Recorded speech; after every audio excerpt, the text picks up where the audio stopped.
요새 전 세계 교회가 집중하는 곳이 있죠. 바로 미국의 켄터키 주에 있는 에즈베리 대학입니다. 지난 2월 8일 날 한 채플 시간에 시작되었던 이 부흥 운동이 3주 연속 3주 동안 지속이 되었죠. 3주 동안 학생들이 집에도 안 가고 성령을 받은 거예요. 성령의 불이 강하게 임해가지고 찬양을 하고 기도를 하고 수천 명의 사람들이 밖에서 그 채플 그 안으로 들어가려고 줄을 서 있고 뉴질랜드, 호주, 인도, 한국에서도 비행기를 타고 그 현장에 가보기도 하고 미국 CNN과 폭스 뉴스에서 생중계를 하기도 하고 그러니까 미국이란 곳이 이제 영적으로 다 무너졌다.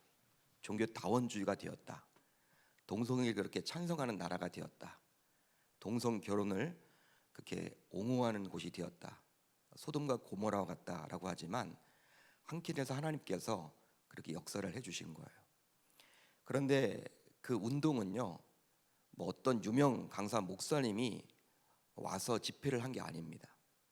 단순히 대학에 있는 채플 시간이에요. 채플 시간. 에즈베리 대학은 유니버시티인데요. 신학교는 아니지만 기독교 그런 가치관으로 세워진 학교입니다. 명문 사학 학교죠. 그러다 보니까 채플 시간이 있었어요. 교수님들이 돌아가면서 말씀을 전하지 않습니까? 당일도 여러분 교수님이 말씀을 전했고 어떤 말씀을 전했냐면 하나님은 사랑하신다. 하나님은 여러분들을 사랑하신다. 그런데 여러분들 그 하나님의 사랑을 좀 알고 있느냐? 아직까지도 하나님의 사랑을 잘 알지 못하는 여러분들이 계시다면 여러분들 말씀 붙들고 기도하라. 그리고 기도 꼭 하고 돌아가라. 그 메시지예요. 다른 메시지도 아닙니다. 항상 우리가 들었던 그런 메시지죠. 말씀 듣고 붙잡고 기도하라. 근데 여러분 학생들이요, 일부 그 말씀 붙들고 단순하게 순종을 해본 거예요. 단순하게. 여러분 교수님이 이제 강단에서 여러분 하나님의 사랑을 느끼길 원한다면 기도하십시오. 하나님 그 사랑을 보여달라고 기도하십시오. 근데 학생들이 그 말씀 붙들고 단순하게 한번 순종해 본 거예요. 말씀에. 그때 성령이 강하게 역사해서 여러분 정말 어떻게 주체도 할 수 없을 정도로 24시간 자발적으로 찬양하고 기도하고 수천 명이 밖에서 대기하고 그 현장에 들어가려고 결국은 안전 문제 때문에 이제 대학 당국에서 이제 그 집회를 하지 못하게끔 만들고 그런 일이 여러분 지금 현재 우리가 살고 있는 2023년도에 일어났다는 사실이에요. 저와 여러분들이 정말 부흥을 원하신다면 하나님의 말씀을 많이 듣습니다. 여러분 강단에서 선포된 말씀은요 하나님의 말씀이잖아요. 그 말씀을 듣고 그냥 한 귀로 듣고 한 귀로 흐르는 것이 아니라 이 말씀 은혜 받았네 그게 아니라 그 말씀대로 살아내려고 몸부림칠 때 놀라운 성령의 역사가 나타날 줄로 믿습니다. 여러분 실제 그렇잖아요. 사도행전을 보더라도 예수님께서 어떤 말씀을 하셨습니까? 여러분 하늘로 예수님께서 승천하시면서 예루살렘을 떠나지 말아라. 너희들에게 선물을 줄 것이다. 주의 제자들이 예루살렘을 떠나지 않았어요. 예루살렘에 있는 마가의 다락방에서 기도하는 가운데 그 약속 붙들고 예수님께서 말씀하신 하나님이신 그분이 말씀하신 그것을 붙들고 기도했을 때 성령의 역사가 나타난 것처럼 오순절 성령이 임한 것처럼 우리 교회도 그런 교회가 되었으면 좋겠습니다. 말씀을 듣는 것에 머무르지 마시고 말씀을 청종하는 저와 여러분들이 다 되셔서 오늘 기도의 11조 마지막 날인데 이제 들었던 말씀을 붙들고 우리가 기도하는 가운데 하나님께서 우리의 심령의 부흥을 주시고 우리의 가정의 부흥을 주시고 우리의 생업의 부흥을 주시고 우리의 교회에도 동일한 부흥을 주실 줄 우리 주님의 이름으로 축원합니다. 축원합니다. 자, 기드온은 하나님의 명령대로 300명의 군사를 남겼습니다. 어제와 이어지는 본문이죠. 하지만 기드온 역시 저와 여러분들처럼 사람입니다. 성정을 가진 사람이다 보니 도대체 그 적은 군사로 13만 5천 명의 대군을 어떻게 과연 이길 수 있을까? 여러분 답이 나오지 않는 거예요. 믿음으로 300명을 남겼어. 그렇지만 우리도 믿음을 가지고 있잖아. 여러분, 항상 믿음을 가진다고 해서 항상 우리가 그게 유지되는 건 아니잖아요. 어떤 결단을 하고 믿음으로 행동했지만 그게 안 되는 것처럼 기도도 마찬가지였습니다. 이 적은 숫자로 어떤 전술과 전략을 통해서 이 전쟁을 우리가 승리할 수 있을까? 아무리 여러분 고민을 해봐도 답이 나오지 않는 거예요. 300명의 적은 숫자는요, 이제 게릴라전밖에 없거든요. 게릴라전. 정글이나 산에 숨어가지고 이제 여러분 수비만 하다가 갑자기 기습을 하는, 기습 공격을 하는 그런 방법밖에 없습니다. 적은 숫자니까. 여러분, 그렇지만 당신은 그러한 기습 공격을 할 수 있는 게릴라전을 할 수 있는 상황이 못 되죠. 왜냐하면 서로 진이 마주보고 있는 상황이었어요. 여러분, 육박전을 해야 돼요. 육박전. 따라서 이 기도는요, 아무리 믿음의 사람이었다 하더라도 너무나 답답한 거예요. 이거 어떻게 되냐? 그래서 기도는 너무나 답답한 나머지 무엇을 했습니까? 그 답답함을 조금이나마 해소하고자 기도는 적진에 몰래 침투해서 적군의 상황을 정탐하게 이르렀어요. 물론 적진에 들어가게 된 것도 하나님의 말씀에 순종해서 들어가 봤습니다. 그런데요, 그 적진에서 기도는 정말 놀라운 체험을 손수하게 되었는데요, 바로 적군끼리 하는 꿈 이야기를 들은 거예요. 꿈 이야기. 보초병들이 막 꿈 이야기, 자신들이 꿨던 그 꿈 이야기를 하는데 그걸 여러분 살짝 듣게 된 거예요. 이 꿈 이야기를 접하게 된 기도는 결과적으로 이번 전쟁은 분명히 승산이 있다, 하나님이 이기게끔 해주시겠구나, 하나님이 하시는 전쟁이구나, 그걸 정확하게 알게 되었습니다. 즉 다시금 깨닫게 된 것이죠. 이제 전쟁 승리에 대해 확신하고 돌아온 기드온은 300명의 군사들에게 자신이 들었던 그 꿈 이야기를 전해주며 이 전쟁은 누구에게 속한 전쟁이다? 여호와 하나님께 속한 전쟁이기에 하나님께서 우리를 승리로 이끌어 주실 것이다. 그러니 너희들 아무런 걱정도 하지 말아라 라고 선포하기에 이르렀습니다. 그런데 아니다 다를까 이제 하나님께서는 기드온이 전쟁을 할 구체적인 작전을 친히 지시하셨습니다. 그 작전의 내용은 무엇입니까? 하나님께서 지시하신 작전은 바로 밤 이경에 300명의 군사를 100명씩 3개 팀으로 나누라는 거예요. 아니 300명도 적은데 밤 이경에 100명씩 100명씩 100명씩 3개 팀으로 나눠서 항아리 속에 횃불을 숨기고 목에는 나팔을 걸고 적진 깊숙이 들어가서 소리치며 항아리를 부수고 나팔을 불라는 거예요. 참 여러분 희한한 전략이죠. 하나님이 그렇게 말씀하셨어요. 하지만 이런 하나님의 작정 명령을 받게 된 기드온의 입장에서는 항아리를 부숴야 하는데 하나님께서 항아리를 지금 부수라고 이야기를 하지 않습니까? 항아리를 부수라고 하기 때문에 부숴야 하는데 부술 수가 없었던 거예요. 아무리 생각해봐도 부술 수 없는 거예요. 실제로 상식적으로 보아도 이 작정 명령은 전쟁을 하자는 것이 아니라 오히려 적진에 들어가서 함께 자살하라는 이야기처럼 들렸습니다. 이거 말이 안 되는 거잖아요, 여러분. 마치 자살 특공대가 되어야 한다는 것처럼 스스로 여러분 생각할 수밖에 없었어요. 지금 하나님께서 명령하신 이 작정 명령을 듣고 보니 여러분 왜 그렇습니까? 우선 밤 이경은요 밤 9시부터 12시를 말하는 거예요. 따라서 깜깜한 밤중에 횃불을 들고 적진에 들어간다면 100% 자신을 노출하는 것입니다. 노출하는 것이죠.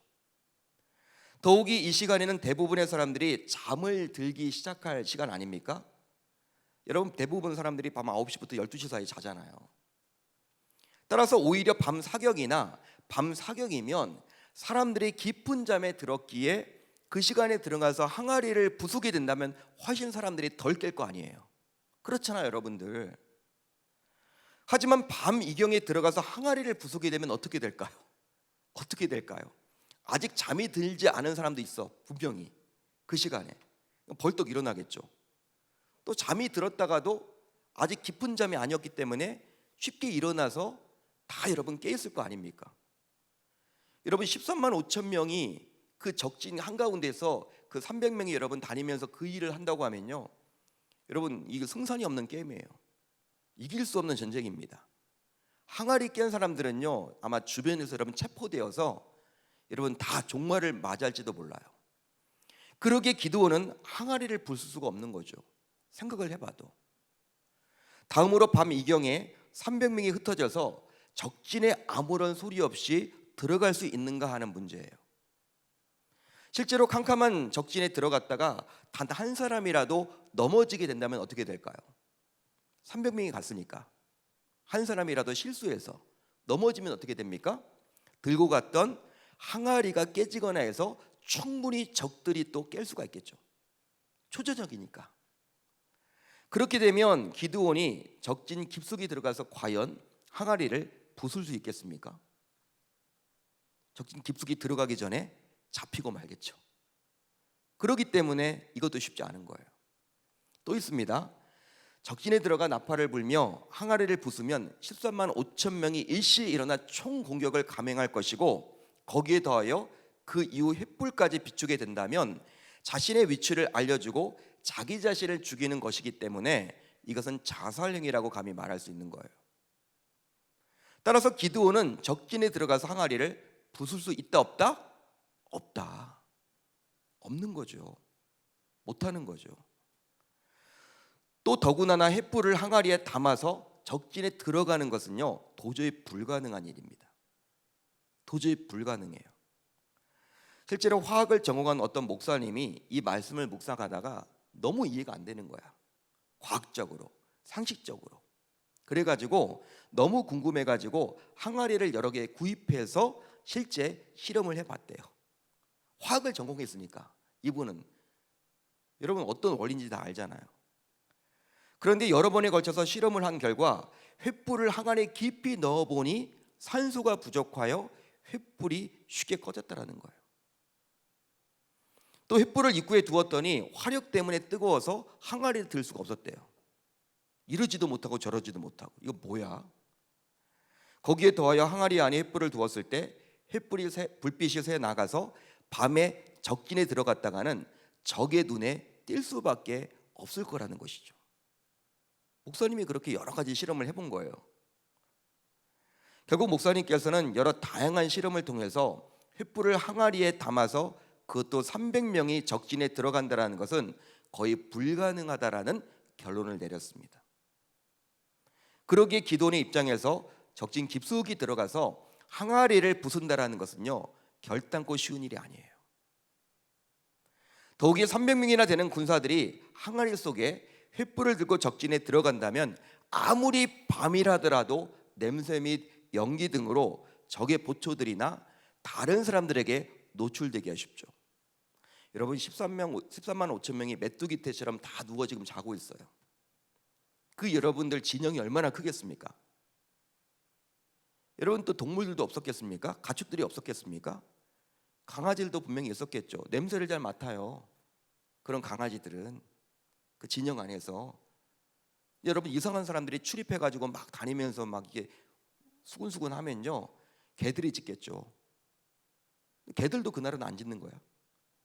희한하죠? 여러분 이 개들이 안 짖는다는 것을 지금 염두에 주지 못했기 때문에 지금 기드온의 입장에서는요 지금 들어갈 수 없는 거예요. 항아리를 부술 수 있다 없다? 없는 것이죠. 충분히 여러분 그렇게 생각이 들었을 거예요. 따라서 기드온이 적진 깊숙이 들어가서 항아리를 부순다라는 것은 가능성이 희박해져요. 그러기에 이런저런 다양한 이유를 통해서 알 수 있듯이 기드온은 하나님께서 명하셨지만 절대로 항아리를 부술 수 없습니다. 따라서 당시 기드온은 항아리를 부수라는 하나님의 작전 명령을 받았지만 속으로 얼마나 많은 고민을 했을까요? 이러지도 못하고 저러지도 못하고 짧은 찰나지만 그러다 보니 전쟁을 앞두고 기드온의 마음은 너무나도 불편했겠죠. 너무나도 힘들었겠죠. 무거웠겠죠. 따라서 전쟁에 나갔다가 자칫 300명의 군사들 모두 몰살당하는 비명소리가 귓가에 맴들기도 했겠죠. 또 300명 가운데 지도자인 기드온의 처사를 못마땅하게 여기며 도망치면서 기드온을 원망할 것만 같았고, 그 결과 적군의 조롱과 비웃음이 마치 들리는 듯 했을 것입니다. 그리했기에 기드온은 산만한 바위로 두들겨 맞는 것처럼 아팠고요, 다음과 같이 하나님께 따지고 싶은 마음까지 갖게 되었죠. 하나님, 이게 지금 작전 명령이라고 저에게 주신 겁니까? 아니, 그 13만 5천 명이 누워있는 그 적진 한가운데 들어가서 우리를 그렇게 노출시킬 이유가 뭡니까? 이런 전술 전략이라면 저 큰 용사 안 하겠습니다. 저 사사 반납하겠습니다. 리더를 좀 다른 사람으로 세워주세요. 이거 죽는 건데, 이거 우리 보고 자살하라는 건데, 하나님, 저는 300명을 그 군사들을 설득할 자신도 없고 제가 리더가 되어서 이거 질전쟁 들어가서 싸울 마음도 없습니다. 좀 다른 사람을 좀 세워주면 좋겠네요. 여러분, 아마도 기드온은 이런 마음을 가졌을 거란 말이에요. 항변하고 싶겠죠, 하나님 앞에. 하나님, 왜 저를 이렇게 세워서 이렇게 힘들게 하십니까? 차라리 이런 작전대로 하시려면 다른 사람을 좀 지도자로 세워주세요. 이처럼 당시 기드온은 하나님께 원망과 항의하고 싶은 심정이 굴뚝 같았겠죠. 자, 그렇다면 여러분들이 당시 기드온이라면 아무리 하나님의 명령이라 하더라도 과연 항아리를 부술 수 있겠습니까? 그렇습니다. 이것은 누가 보아도 이길 전쟁이 아니에요. 이길 작전 명령이 아닙니다. 한마디로 상식을 가진 자라면 더더욱 할 수 없는 짓이죠. 하지만 기드온은 고민을 하면서 시간만을 축내지는 않았습니다. 축낼 수는 없다라고 봤어요. 그래서 기드온은 결국 어떻게 했습니까? 오직 믿음으로 항아리 속에 횃불을 넣고 적진으로 들어가서 항아리를 부수기로 결단했죠. 오직 믿음으로. 이렇게 믿음으로 부수기까지 행동할 수 있었던 것은 바로 승리에 대한 하나님의 음성을 들었기 때문입니다. 바로 정탐했던 당시 적진 보초병의 꿈 이야기를 통해서 하나님의 음성을 듣고 반드시 이번 전쟁은 하나님이 나와 함께 하신다, 우리를 이기게끔 책임져 주신다, 이런 확신을 가졌다는 거예요. 그 결과 기드온과 300명의 군사들 모두 이제 하나님을 위해서 죽기로 각오했습니다. 그만큼 지도자의 역할은 너무나도 중요한 거예요. 기드온이 움직이자 놀랍게도 300명의 군사들은요, 개개인을 막 일일이 설득할 필요가 없어. 지도자가 여러분 그렇게 믿음으로 결단하니까 그 300명의 군사들도요 똘똘 뭉쳐서 여러분 죽으면 죽으리로다 적진에 들어가는 거예요.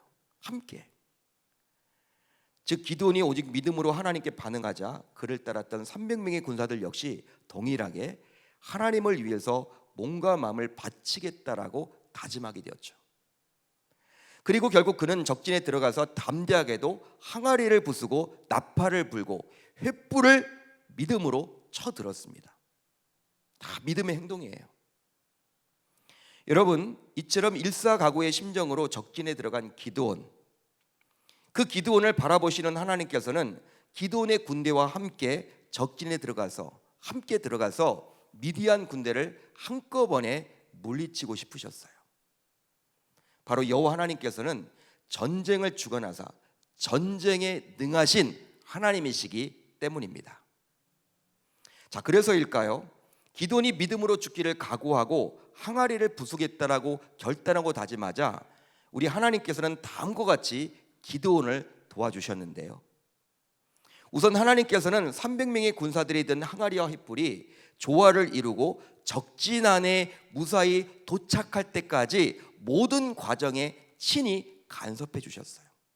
한 사람도 넘어져서 깨트리지 않았어. 그 어두운 적진에 걸어 다니면서도 여러분 이렇게 깨트리거나 하지 않았어. 그리고 여러분 아까도 화학 실험으로 안 된다고 했잖아요. 이게 불이 꺼지거나 들 수도 없다라고 했는데 하나님이 정말 개입을 해 주셔서 그 여러분 장시간에 걸쳐서 그 항아리 안에 횃불을 넣는데도 불구하고 꺼지지 않는 거예요. 그리고 불빛이 새어나가지도 않게 한 거예요. 또 여러분 그날 밤은요 강아지 한 마리조차도 짖지 않았어. 그 진영 안에서 사람들이 여러분 그냥 다 누워 있는 거야. 잠을 자고 있는 거야. 300명이 여러분 이곳저곳 돌아다니면서 지금 그 일을 하고 있는데도 불구하고 모두 하나님께서 친히 간섭해 주신 것이죠. 자, 그렇다면 여기서 한번 생각을 해봅시다. 왜 하나님께서는 기드온과 300명의 용사로 하여금 굳이 적진에 들어가서 항아리를 부수라고 이야기를 했을까요? 그것은 바로 하나님께서 기드온과 300명의 군사들이 항아리를 부술 때 이것을 신호로 사용하시기 위함이에요. 즉 기드온과 300명의 용사들이 항아리를 깨부술 때 그것은 하나님이 움직이시는 신호였던 셈이죠. 기드온과 300 용사들이 항아리를 깨부술 때 그때부터 하나님은 역사하셨습니다. 신이 그 전쟁을 딱 하셨다라는 거예요. 따라서 항아리를 깨부수지 않으면 하나님은 움직이지 않았습니다. 그러기에 항아리를 부수는 것은 하나님을 움직이는 신호탄임을 알 수 있는 것이죠. 이처럼 적진 깊숙이 들어가서 기드온과 300명의 용사들이 항아리를 깨부수자 결과적으로 하나님께서 친히 싸우셨는데요. 그래서 정말 놀랍게도 적군끼리 서로 싸워. 여러분, 적군끼리 서로 싸워. 14만 5천 명끼리 서로 싸워. 그런 내용이 나와 있잖아요. 그뿐 아니라 나중에 도망하는 이들을 300 용사가 추적해가지고 대승을 거두게 되었습니다. 할렐루야, 할렐루야. 그 결과 기드온은요 정말 전쟁사의 길이 남을 450대 1의 대승을 맛보게 되었어요. 300 용사 가운데 한 사람도 다치거나 죽지 않았어. 그리고 14만 5천 명을 전멸시켰어. 450대 1. 와, 3만 2천 명 4.2대 1을 가지고 승리를 거두게 한 것이 아니라 우리 만왕의 왕이신 하나님께서는요 기드온에게 450대 1의 승리를 주신 거예요. 여러분, 기드온이 믿음으로 항아리를 부술 때 하나님께서는 다음과 같은 큰 복을 내려주셨는데요. 바로 어떤 복을 주셨습니까? 우선 미디안 연합군 13만 5천 명의 군사들이 지녔던 그 많은 전리품을 고스란히 얻게 되었습니다.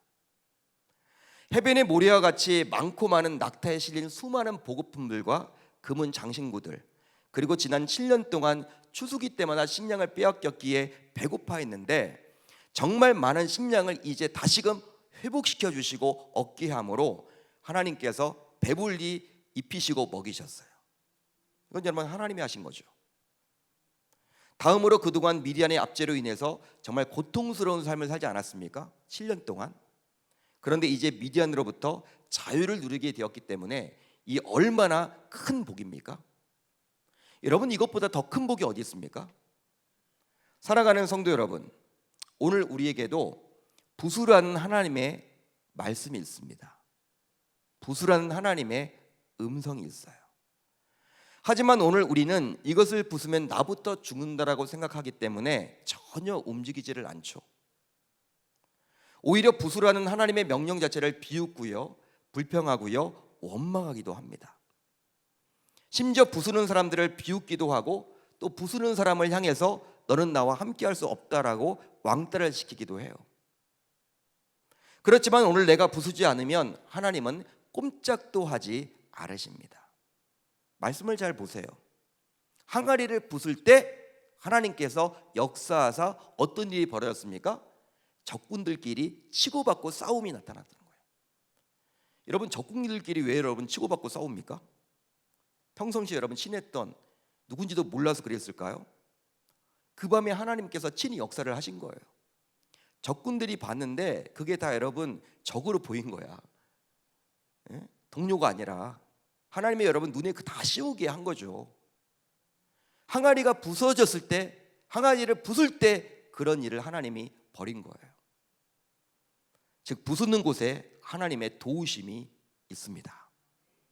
자, 그렇다면 우리는 무엇으로 부술 수 있을까요? 보통 사람들은 군사의 숫자로 부술 수 있다고 여깁니다. 또 최첨단 무기로 부술 수 있다고 여겨요. 무기가 필요하다. 군사의 그러한 양이 필요하고 질이 필요하다.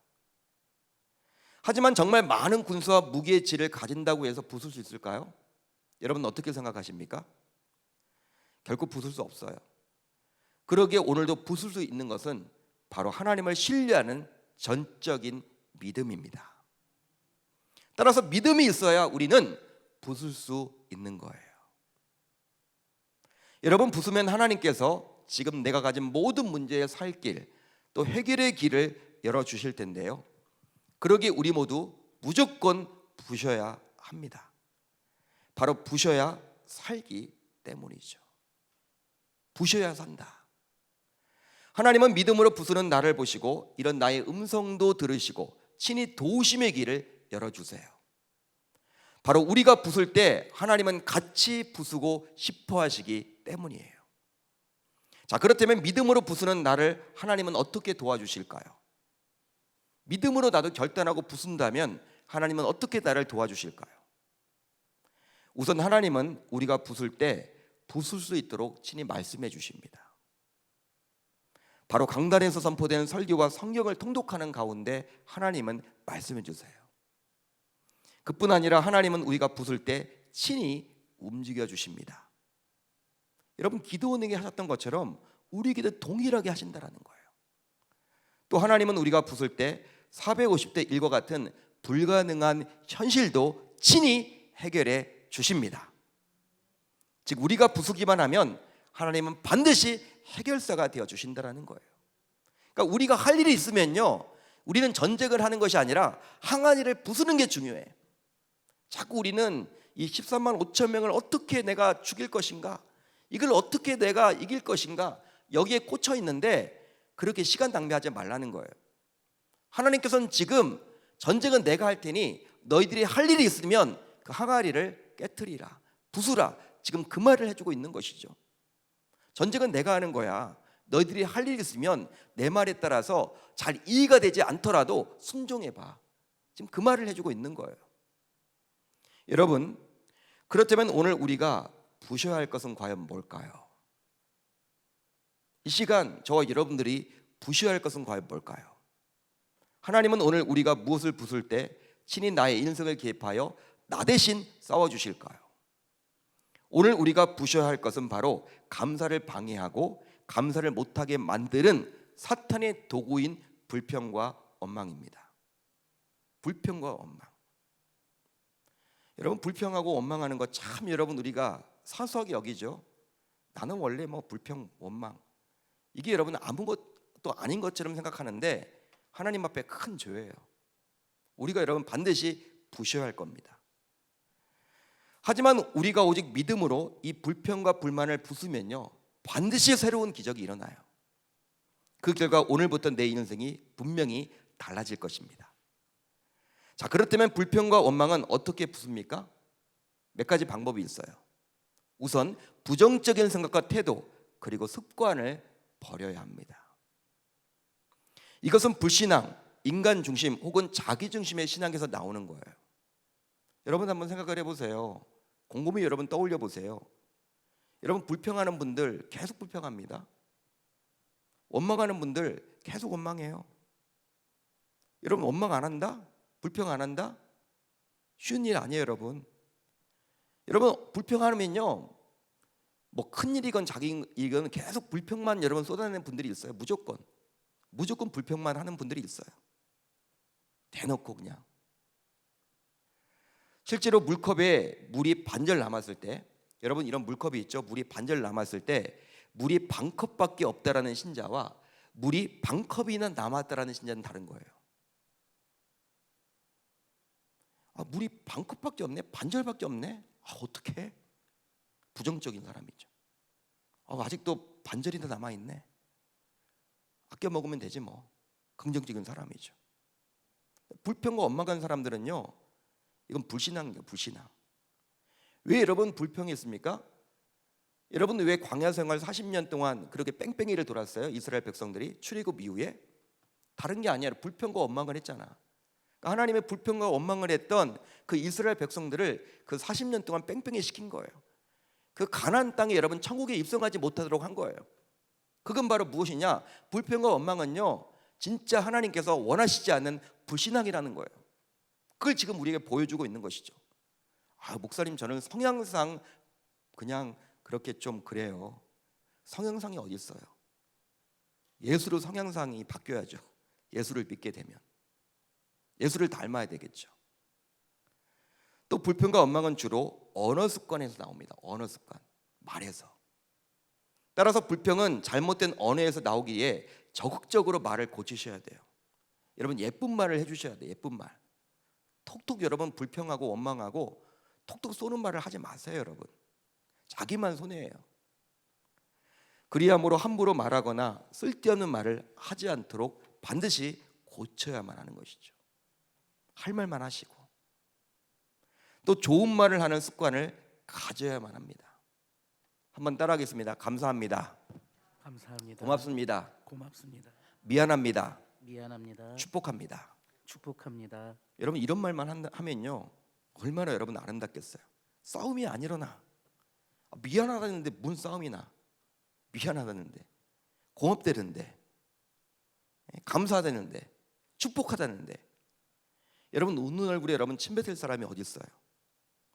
여러분 관계가 여러분 그냥 자연스럽게 좋아지는 거예요. 직장 생활도 여러분 관계 때문에 힘들어하시는 분들도 여러분 누가 뭐 잘잘못을 따지고 교회에서도 마찬가지고 잘잘못을 따질 게 아니에요. 여러분 서로 여러분 미안한데 뭘 여러분 다 풀리는 거죠.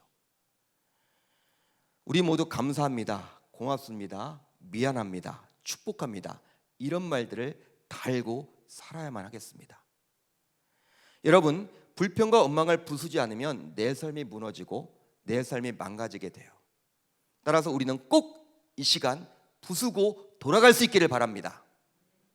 실제로 이것을 부수지 않으면 나에게 수많은 문제, 적군, 사탄의 역사들이 계속될 거예요. 계속될 것입니다. 전쟁은 끝나지 않을 것입니다. 하지만 불평과 원망을 믿음으로 부수면 사람들에게 사랑받고 존귀한 대접을 받게 되어 있어요. 즉 가치 있는 존재가 되고 소중한 존재가 되어서 정말 행복하게 인생을 살아갈 수 있게 되리라 저는 확신합니다. 따라서 하루에도 수없이 올라오는 불평과 원망을 이제 오직 믿음으로 부숨으로 말미암아 기드온처럼 하나님의 개입으로 살아가는 저와 여러분들의 모든 인생이 될 수 있기를 우리 주님의 이름으로 축원합니다. 축원합니다. 여러분 믿음으로 부수면요 살 길이 열려요. 믿음으로 부수면요 원망과 불평을 믿음으로 부수면 하나님이 나의 삶에 개입하여 나의 모든 문제를 해결해 주시고 기도니 그렇게 응답받았듯이 저와 여러분들 모두 응답을 받는 그런 믿음의 성도들이 다 되리라 저는 확신합니다. 여러분 불평과 원망 불신앙이에요. 40년 광야 생활을 하나님께서 다른 이유가 아니에요. 불평했고 원망했다라는 이유로 하나님은요 갈렙과 여호수아 이외에 다 불평과 원망을 했던 그들을 그냥 가나안 땅에 들어가지 못하도록 해주신 거예요. 불평과 원망 나는 성향상 그렇다 그런 말을 하지 마시고 우리의 언어 생활을 조심하시고 여러분 교정하셔서 항상 긍정적인 물이 반컵이나 남아있네 물이 반절이나 남아있네 아껴 먹으면 되겠다 물이 반컵밖에 없어 그것보다는 항상 여러분 불평과 불만하지 말고 긍정적으로 생각함으로 말미암아 하나님 앞에 영광을 올려드리는 저와 여러분들이 다 되실 수 있기를 우리 주님의 이름으로 축원합니다. 축원합니다. 말씀 붙들고 기도하고 돌아가시길 바랍니다. 올 특별히 우리가 다른 것보다도 이 원망과 불평만 부수고 돌아간다면 우리의 인생이 달라지고 행복하게 되리라 저는 확신 가져요. 우리 교회 정말 더 크게 하나님께서 쓰시리라 저는 믿습니다. 저와 여러분들도 그렇게 살아내시길 바라고 저도 마찬가지예요. 목회자면 저도 부족하죠. 이제 원망하거나 불평하지 않기로 다짐하겠습니다. 이 시간 찬양하면서 가사를 생각하시면서 주님 앞에 나아가고 합심으로 기도하다가 자유롭게 돌아가도록 하겠습니다.